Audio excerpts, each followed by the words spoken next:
Europe 1, il est 7h40. Vous avez sans doute eu des envies d'ailleurs ces derniers mois. Logement trop petit, ville confinée, commerce, bars, restaurants fermés. Mon invité a profité du confinement pour réfléchir à nos habitats, de la chambre où vous télétravaillez à l'agglomération urbaine. En direct avec nous, le géographe Michel Lusseau, auteur de Chroniques de Géovirale aux éditions 205. Le tête-à-tête. Mathieu Béliard. Bonjour Michel Lusseau. Bonjour.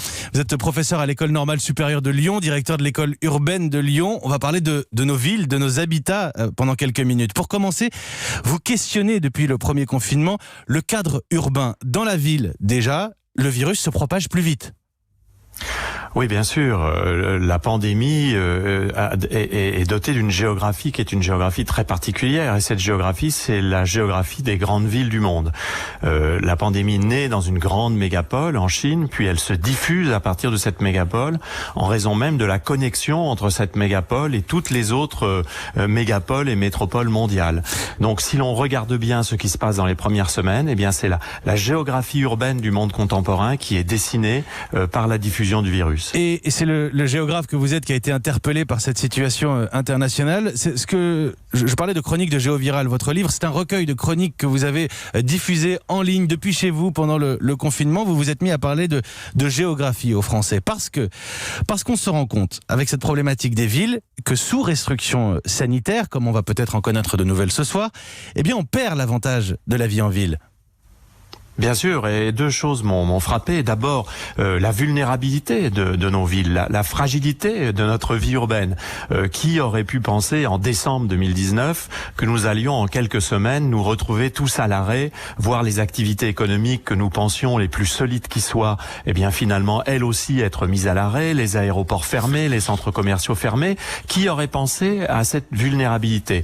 Et puis la deuxième chose, c'est qu'on s'aperçoit que dans une ville, quand il n'y a plus de bars, de restaurants, de théâtre, de musées, d'espaces pour se divertir, d'universités ouvertes, quand les écoles sont contraintes, quand nous sommes assignés à résidence, eh bien finalement la qualité de vie urbaine s'en ressent beaucoup. Et là aussi, ça nous fait mesurer en quelque sorte la fragilité de ce que j'appelle l'urbanité, c'est-à-dire la qualité de vie propre à une ville. Une ville, finalement, c'est un endroit dont on jouit parce que l'on est capable de rencontrer des autres et d'avoir de nombreuses activités à portée de main. Eh bien, tout ça a été en quelques semaines, encore une fois, mis en question, et c'est cela qui m'a fait réfléchir. Alors certains ont eu des envies de campagne, on parle souvent des néo-ruraux, mais la réalité, quand on regarde les chiffres, c'est que la dynamique reste en faveur de la ville. Donc, ce que vous dites, Michel Lusseau, c'est qu'il va falloir s'habituer et adapter notre cadre urbain à ce qu'on pourrait connaître dans un futur plus ou moins proche, de nouvelles pandémies, de nouvelles mesures restrictives de ce genre.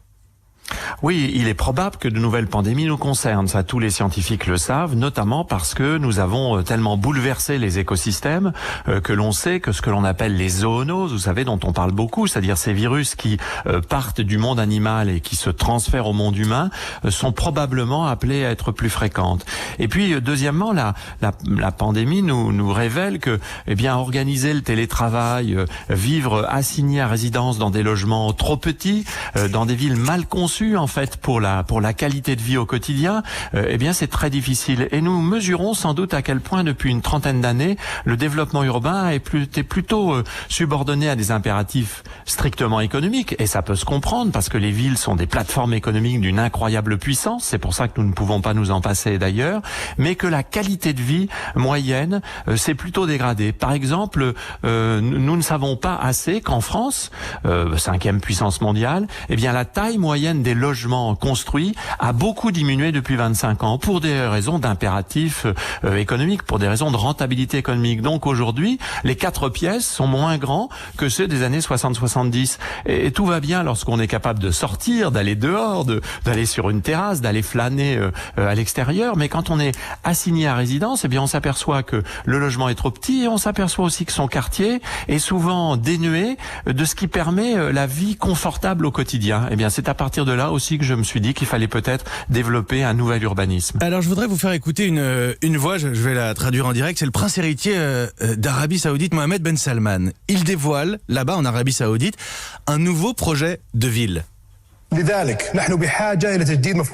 Aujourd'hui, je vous présente The Line, une ville qui peut accueillir 1 million d'habitants, 170 km de long, une ville qui préservera 95% des zones naturelles, avec 0 voiture, 0 route, 0 émission de CO2.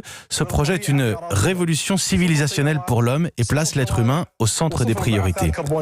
Voilà ce que dit Mohamed Ben Salman, cette ville qu'il faut imaginer, donc en longueur, 170 km de long, avec tout à proximité et sans voiture. C'est ainsi que vous voulez qu'on repense le quartier ?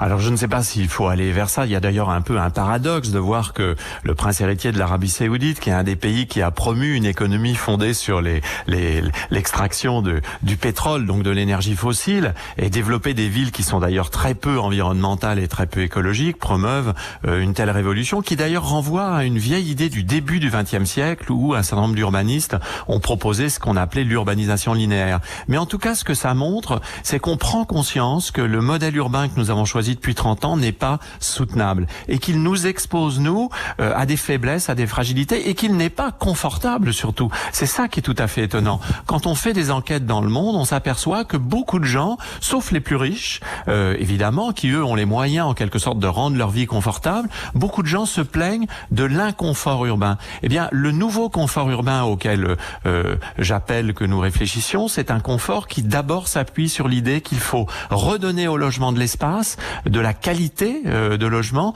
redonner au quartier aussi de la qualité. Et de ce point de vue-là, il y a également beaucoup d'idées qui sont travaillées, par exemple la ville du quart d'heure de Carlos Moreno, mais aussi aux États-Unis. Vous pouvez vous arrêter un instant, c'est quoi la ville du quart d'heure, simplement pour nos auditeurs? Eh bien, la ville du quart d'heure, c'est une des idées qui circulent, si je puis dire aujourd'hui, qui consiste à affirmer que la ville la plus confortable, c'est celle où, en un quart d'heure à partir de chez soi, de préférence à pied, on peut trouver le maximum de services, de commerce, d'espaces de rencontres, de proximité. Et si l'on regarde bien dans les grandes métropoles comme Paris, Lyon, Marseille, par exemple, en France, eh bien, on s'aperçoit que, évidemment, dans le 7e arrondissement de Paris, on peut trouver cette ville du quart d'heure, mais dès que vous vous éloignez des zones les plus centrales et dès que vous allez en particulier dans les zones périurbaines, on s'aperçoit qu'on est souvent démuni de services, démuni d'espaces de rencontre, qu'on est très dépendant de l'automobile, qu'on est très dépendant finalement de grandes structures commerciales. Et même le prince d'Arabie Saoudite le dit dans sa ville linéaire de Line, finalement tout est à proximité. Eh bien je crois que le confinement nous remet devant cette nécessité de développer une ville de la proximité. Merci Michel Lusseau. Merci à vous. Alors je vais juste révéler une chose à nos auditeurs, simplement quand on a votre recueil de chroniques de Géoviral aux éditions 205 en main, on voit que les dessins sont signés de Lou Herman et j'ai pas trouvé de dessin dans le livre. C'est la couverture qui se déplie en fait et là on retrouve une carte qui résume vos chroniques. C'est une carte tout simplement de la géographie du virus parce que c'est aussi une question pour le géographe que vous êtes, que cette pandémie que nous traversons. Merci beaucoup Michel Lusseau. Merci à vous. D'avoir pris quelques minutes pour expliquer la ville de demain, les enjeux de cette ville de demain à nos auditeurs ce matin. Chronique de Géoviral aux éditions 205. Michel Lusseau, qui est professeur à l'École normale supérieure de Lyon et directeur de l'école urbaine de Lyon. 7h48.